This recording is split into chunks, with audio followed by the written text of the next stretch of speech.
ৰাম এই আছে চাৰিকিধ জ্ঞানী পৰম ব্ৰহ্মাৰ চাৰিও পুত্ৰ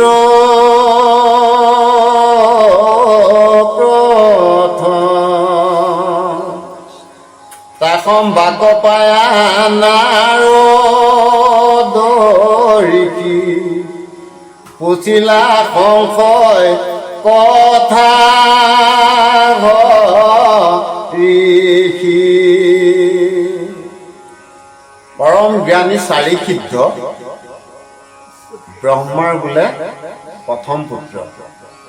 ইয়াত কৈছে যে আছে চাৰি সিদ্ধ জ্ঞানী পৰম ব্ৰহ্মাৰ চাৰি পুত্ৰ প্ৰথম তাসম বাক পায়া নাৰদ ঋষি পুছিলা সংশয় কথা হৰিষি।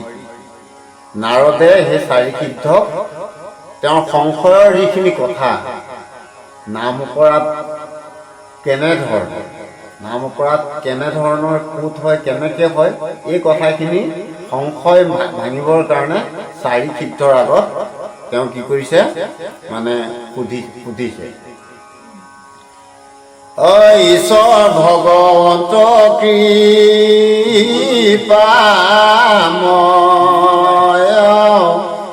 কহিছা যিটো মহাপাপ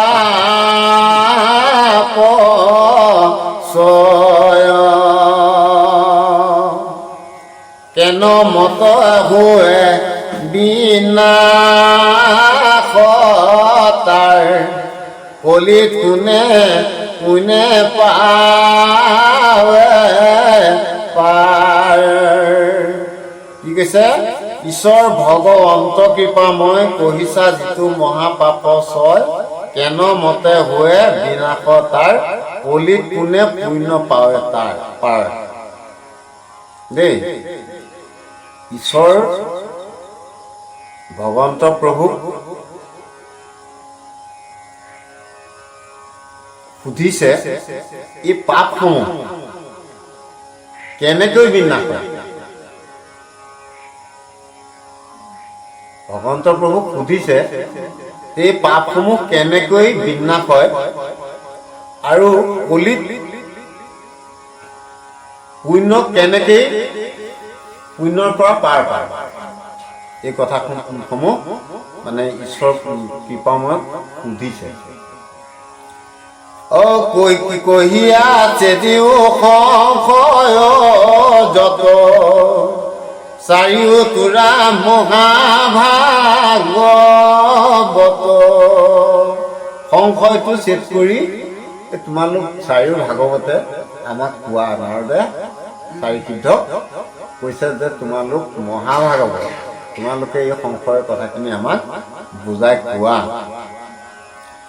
শুনিয়া খনত কুমাৰ মুনি দিলত উত্তৰ মনত গুণি। এই চাৰি সিদ্ধৰ ভিতৰত খনত কুমাৰে তেতিয়া মনতে গুণি তেওঁক কবলৈ আগবাঢ়িছে। গোবিন্দৰ প্ৰিয় নাৰদ শুনা ভাগৱত ধৰ্ম আপুনি জানা। শোক মুখ্য বুলি কবেলো কৰিলা প্ৰশ্ন সংসাৰতে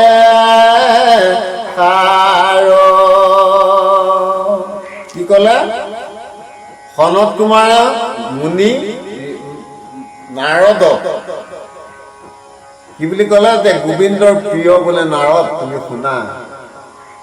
হে নাৰদ তুমি গোবিন্দৰ প্ৰিয় এজন ভকত বৈষ্ণৱ তুমি শুনা। কিন্তু কথা হ'ল কি শৌক মুখ্য বুলি সবে লোকৰ মানে আমাৰ মানুহক লোক বুলি কোৱা হয়।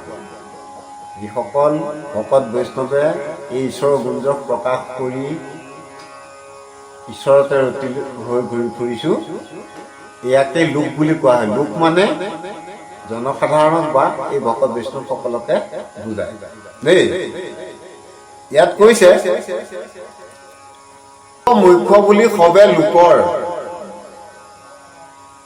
ভকত বৈষ্ণৱসকলৰ মুখ্য হওক বুলিয়ে কৰিলা প্ৰশ্ন সংসাৰতে সাৰ বুলি কৈছে। তুমি যি প্ৰশ্ন কৰিছা সেয়া মানে লোকৰ মানে ভকতসকলৰ মুখ্য মানে ব্যৱস্থাটো তুমি বিচাৰি আহিবা। এই সম্পৰ্কে মানে খনতে এই আমাৰ নাৰদ ঋষিক কৈছে। যেন মতে পাৰে সংসাৰ পাৰ, শুনা সাৱধানে উত্তৰ তাৰ, সদায় এৰিলে আচাৰ ধৰ্ম, নভৈল যাৰ কিছু জাত কৰ্ম। যেন মতে পাৰে সংসাৰৰ পাৰ, শুনা সাৱধানে উত্তৰ তাৰ, সদায় এৰিলে আচাৰ ধৰ্ম, নভৈল যাৰ কিছু জাত কৰ্ম। ইয়াত কৈছে যে সংসাৰ পাৰ যেন মতে পাৰে, শুনা সাৱধানে উত্তৰ তাৰ। সেই মানে পাৰ হোৱা কথাখিনি উত্তৰটো মানে ক'বলৈ ধৰিছে কণতে, সদায় এৰিলে আচাৰ ধৰ্ম। যদি সদায় আমাৰ ৰীতি নীতি খোজ সদাচাৰৰ পৰা ধৰি এইসমূহ বস্তু যদি আমি এৰো দেই, নভৈল যাৰ কিছু মানে জাত কৰ্ম, আমাৰ জাত কৰ্মই নহ'ল বুলি গণ্য কৰা হয়। কিয়নো আমাৰ আচাৰ নাই, ৰীতি নীতি বুলিবলৈ নাই, খোজ সদাচাৰ নাই, শৰণ নাই, হয়নে বাৰু? যদি শৰণ থাকিলেহেঁতেন আমাৰ আচাৰ নীতি সকলোবোৰ পূৰ্ণাংগই থাকিল হয়, আৰু এই সাৱধান বোলা কথাষাৰ এতিয়া আমি শুনিবলগীয়া নহ'লেইহেঁতেন দেই। কিন্তু লোক তৰিবৰ অৰ্থেই খনতে ঋষিবৰক এই কথাখিনি কৈ আছে। সত বুদ্ধি যিটো জগতে বঞ্চে, দম্ভ অহংকাৰ সদানুগুচে, সুৰা পানী চাটুকাৰ চান্দাল, নিষ্ঠুৰ বাক্য বোলে সৰ্বকাল। সৎবুদ্ধি যিটো জগতে বঞ্চে দেই, দম্ভ অহংকাৰ সদায় নিছে। যিজনৰ সৎ বুদ্ধিত গোটেই জগতখন তেওঁ বঞ্চি থাকিবলৈ বিচাৰে দেই, তেওঁ কেতিয়াও দম্ভ অহংকাৰ হৃদয়ৰ পৰা নুগুচে। কিয়নো তেওঁ ঈশ্বৰত নতি নাই, খোজ সদাচাৰ নাই, ৰীতি নীতি নাই। ইয়াৰ আগতে কৈছে কোৱা নাই জানো যে সদায় এৰিলে আচাৰ ধৰ্ম, নভৈল যাৰ কিছু জাত কৰ্ম। যদি আচাৰ নীতি নিয়ম কানুন এইবোৰ নাথাকে, তাৰ জাত কৰ্ম আছে বুলি কেনেকৈ থাকিব? জাত কৰ্ম থাকিলেই তাত সদাচাৰো থাকিব, ৰীতি নীতিও থাকিব, সকলো থাকিব। সেইজনে সৰ্বকালে কেৱল নিষ্ঠুৰ বাক্যহে কৈ ফুৰিব। তেওঁ মুখত কোনো দিন কোনো কালেই মহাপ্ৰসাদ প্ৰকাশ নাপায়, মহাপ্ৰসাদ গ্ৰহণ কৰিব নোৱাৰে।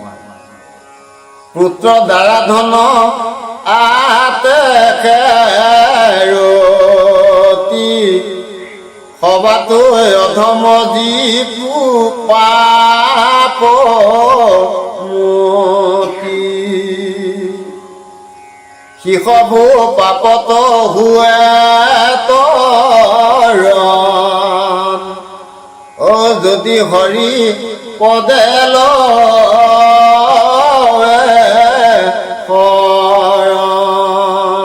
পুত্ৰ দ্বাৰা ধন আতেশে ৰতি, সবাতে অধম যি পাপমতি। যিজন লোক কেৱল পুত্ৰ ভাৰ্যা ধন দৌলত এইসমূহতেই ৰতি হৈ থাকে,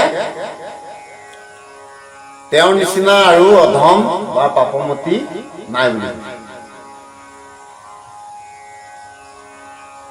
আমি নামলৈ গৈ যদি ল'ৰাটো ক'লে গ'ল আহিবনে নাই, সকাম পাবহিনে নাই, প্ৰসাদ মুঠি খাবলৈ পাবনে নাই, ঘৰত আলহী কেইটামান আছে, প্ৰসাদকেইটা দেখোন কম দেখিছোঁ। এনেকুৱা যদি লাইনতে আমাৰ মনটো থাকে, তে নামত বহা আমাৰ কি কাম হ'ব? নামৰ আমাৰ কিবা কাৰ্য সিদ্ধ হ'ব জানো? আমি গৈছিলোঁ ক'লে কি কৰিবলৈ? আমি গৈছোঁ কেৱল পৰম ধন যি নামৰ ধন গোটাবলৈ, হয়নে বাৰু?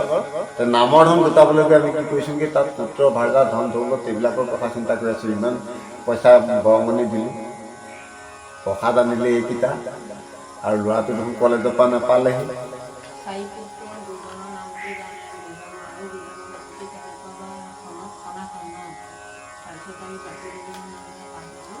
চাৰি সিদ্ধ সনত সদানন্দ, চিদানন্দ, সনত কুমাৰ,